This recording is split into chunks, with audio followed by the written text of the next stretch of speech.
नमस्ते ढोक दिया, नमस्ते ढोक दिया, तपाईको हिराइले मेरो धड्कन रोक दिया। Welcome to my guys my channel. आज हाम्रो यहाँ मोमो बनिँदैछ भ्लग बनाउँछु भन्दैछ नि त, झर्ले जिक्दैछ। र आज हाम्रो यहाँ भाइ प्रिय भाइ श्याम कुमार राई पुटुङदेखि धेरै टाढोदेखि आज मलाई हायर गरेको छु एकदम मोमो बाट्नलाई। उहाँ एक्सपर्ट हुनुहुन्छ र हाम्रो साममा हुनुहुन्छ हाम्रो राज मेहुङ राई जो क्यामेराम्यान हुनुहुन्छ है। आजको दिन सोमबार। आज खासमा प्लान के भन्दाखेरि सालगढा बजार अन्त हामी त होटलमा काम गर्नेहरू अन्त साथीभाइहरू यसो छुट्टी मिलाएर चाहिँ आज सट्टै मिलेर मिलाउनु त अरू भाइहरूलाई मिलाउनु मन थियो तर सबैलाई मिलाउन सकिँदैन, असम्भव। राति बोलाएको छौँ, इम्पोसिबल इन्भाइट छ राति है, आउँछन् राति। के भन्दा पनि हाम्रो यस्तै हुन्छ दुःख सुखहरू मोमोसँग खानु लागि भन्दाखेरि केटाहरूले मोमो बनाइदिइरहेको छु। राति अब कति हुन्छ पार्सल गरेर साथीभाइहरूलाई उतै ड्युटीमा लगिदिने निर्णय लिएको छौँ हामीले। अरू त के भन्नु, के भन्नु छ तपाईँलाई, भन्नुहोस् तपाईँको। मेरो भन्नु केही भन्नु त थुप्रै छ नि जिन्दगीको बारेमा।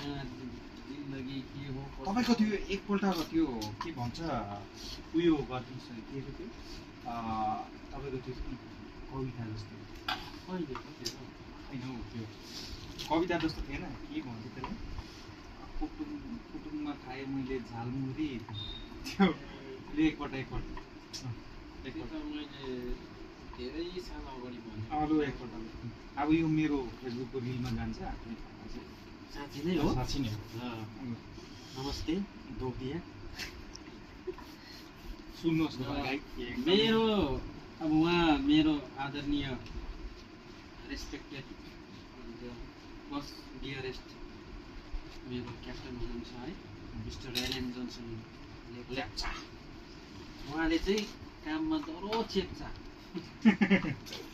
अनि कहिले पनि गल्ती गरेको ठाउँमा हेप्छ। तर नचाहिँदो कुरामा हामीलाई एकदमै रोकटोक गर्नुहुन्छ, हामीलाई राम्रो मार्गदर्शक भएर एउटा राम्रो शिक्षा दिनुहुन्छ। एउटा सिनियरको नाताले हरेक कामदेखि लिएर सबै कुरोमा उहाँले हामीलाई धेरै मात्रामा ज्ञान दिनुहुन्छ होइन। उहाँको कुराहरूलाई हामीले समर्थन गर्नुपर्छ, उहाँको कुरालाई आत्मसात गर्दै अहिलेसम्म द अटोग्राफीमा 8 महिना भयो, 8 महिना बिताइसक्यो। उहाँलाई फर्स्ट टाइम हो र उहाँको अनुरोधमा मैले त्यो 2013मा हामी पिकनिक खेल्न गएको थियौँ इलाम, त्यो विषयमा चाहिँ मैले भिडियो बनाएको थिएँ हो।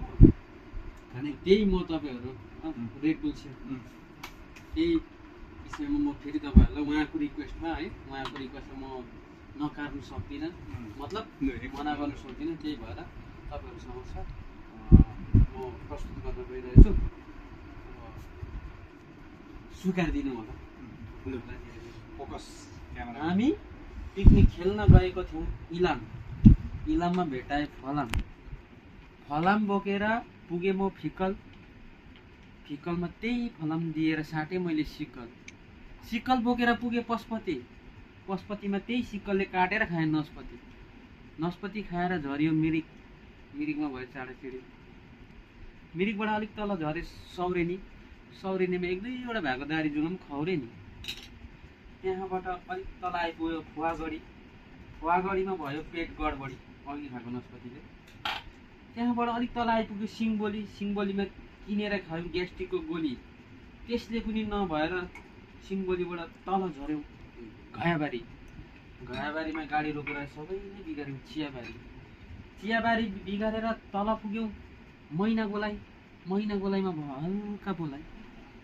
त्यहाँबाट उकालो लाग्यौँ दखल, केटीहरूलाई देखेर पारियो नकल पारेर अलिक माथि पुग्यौँ मुक्ति पुलको उकालो डेन्जर बाटो देखेर जाने गरेनौ भुल। बाटो देखेर तर्स्यौँ हामी, त्यहीँबाट फर्क्यौँ। फर्केर पुग्यो दुधीबाट खुरुरु कुदेर पुग्यौँ पानी घट्टामा गऱ्यौँ रेला ठट्टा गरेर लाग्यौँ च्यागा बस्तीमा रहेछ केटीहरू कस्ती। त्यहाँबाट लाग्यौँ अलिक माथि कटरे बस्तीमा गरियो हल्का मोज मस्ती गरेर लाग्यौँ अलिक माथि खोप्रेलमा हुँदो रहेछ फुटबल खेल। हल्का हेऱ्यौँ, सबैले लामो सास फेर्यौँ। त्यहाँबाट अलिक माथि आइपुग्यौँ तिन घरेमा म झन्डै मरेँ कम्मर दुखेर। त्यहाँबाट तिन घरेबाट अलिक माथि आइपुग्यौँ पुरानो भग्नावशेष अहिले पनि छ हाम्रो गाउँमा। पुरानो भग्नावशेष कोठीमा? हजुर, कोठी। त्यहाँ रहेछ मेरो पहिलाको गर्लफ्रेन्ड ओठी। मलाई देखेर ऊ हाँसी, म पनि उसलाई देखेर हाँसेँ। अलिअलि भएको पैसा पनि पिकनिक खेलेरै मासे। त्यहाँबाट आइपुग्यौँ अन्तिममा आफ्नै जन्मथलो पुटुङ। ल है साथी हो, आफ्नो घरमा गएर सुतौँ भनेको थिएँ। अनि त्यो हिसाब मिलाउनु चाहिँ भोलि बिहानै जुटौँ भनेको थिएँ। धन्यवाद, नमस्ते सबैलाई। बल्ल बोल्यो क्यामेराम्यान, तपाईँलाई भन्यो नि हौ। कस्तो बिलाको जस्तो भिडियो बनाएर बोल्नुपर्छ क्यामेरा। तपाईँलाई के लागिरहेछ, कसरी अघि बढ्छौ तिमी? तिम्रोमा कला छ, मान्छेसँग किन बोल्नु डर हो? तिमी पनि मान्छे हो, मान्छे हुनु जरुरी छ भाइ। तिमीलाई म ग्रोथ गर्नु त्यही खोज्यो।